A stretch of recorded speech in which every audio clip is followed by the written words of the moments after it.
22 tahun 2019 telah mengaturnya. Minuman keras, tahukah kalian bahwa tingkat kriminalitas bermula dari pengaruh alkohol? Yang terakhir berbicara tentang judi online. Ini bukan sekedar permainan, tapi ini merupakan pelanggaran berat. Menjadi mahasiswa yang baik, kita harus bisa menjadi contoh bagi masyarakat.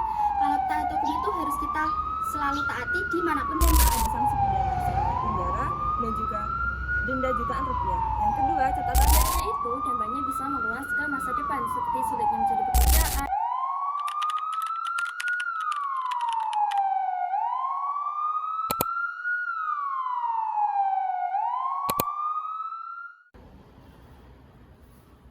Bu, berangkat dulu ya.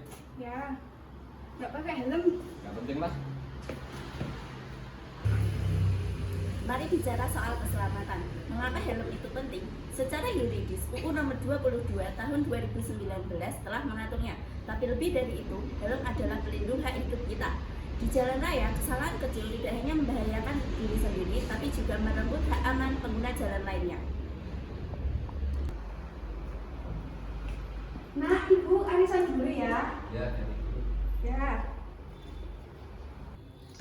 Bungset ini.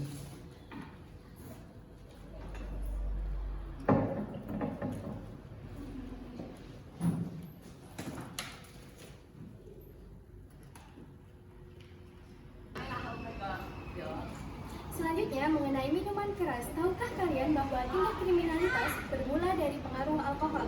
Kehilangan kesadaran berarti kehilangan kontrol diri. Hukum melarang kita untuk pengedaran miras ilegal karena untuk menjaga stabilitas sosial dan untuk kesehatan publik agar tetap kondusif untuk kegiatan belajar kita.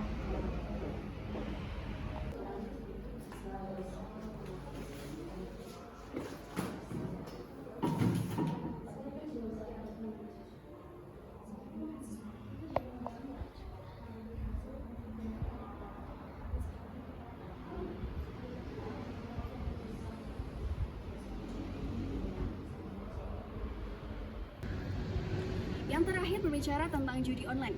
Ini bukan sekedar permainan, tapi ini merupakan pelanggaran berat menurut Undang-Undang ITE Pasal 27 Ayat 2. Seringkali orang berhenti judi itu hanya karena takut rugi, tapi itu bukanlah kesadaran yang sebenarnya. Kesadaran yang sebenarnya adalah ketika berhenti karena sadar bahwa itu sangat merugikan diri sendiri, ekonomi, dan juga menghancurkan tatanan sosial.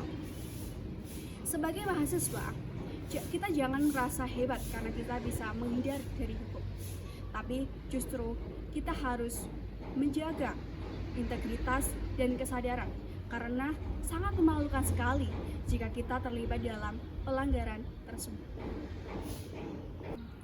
taat hukum itu ada karena untuk mengatur dan membentuk kebiasaan baik di masyarakat. Kalau kita taat hukum cuma karena kita takut pada polisi, itu tandanya kita taat hukumnya itu cuma pura-pura. Sedangkan kalau kita taat hukum karena kita sadar nih bahwa kalau kita taat hukum itu bisa mengubah hidup kita menjadi lebih baik, itu tandanya kita sudah benar-benar taat hukum dengan sungguh-sungguh.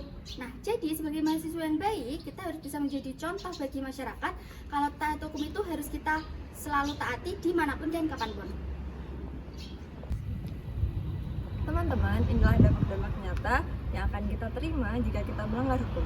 Yang pertama, ada sanksi pidana seperti penjara dan juga denda jutaan rupiah. Yang kedua, catatan kriminal. Nama kita akan tertulis di kepolisian. Lalu yang ketiga adalah dampak sosial.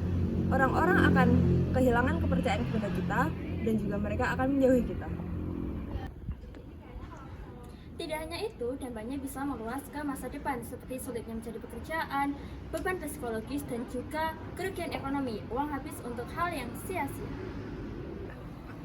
Saya sadar sekarang, pelanggar hukum bukan tanda jagoan, namun tanda kurangnya tanggung jawab. Masa depan kita terlalu berharga untuk berakhir di jurudisi atau rumah sakit. Mari ubah mindset kita menjadi taat hukum adalah dasar tertinggi dari masyarakat. Pergi dari tanah yang runtuh, kan ku ajak mereka yang merasa serupa, kan ku jemput jiwanya di rumahnya, jiwa-jiwa yang dan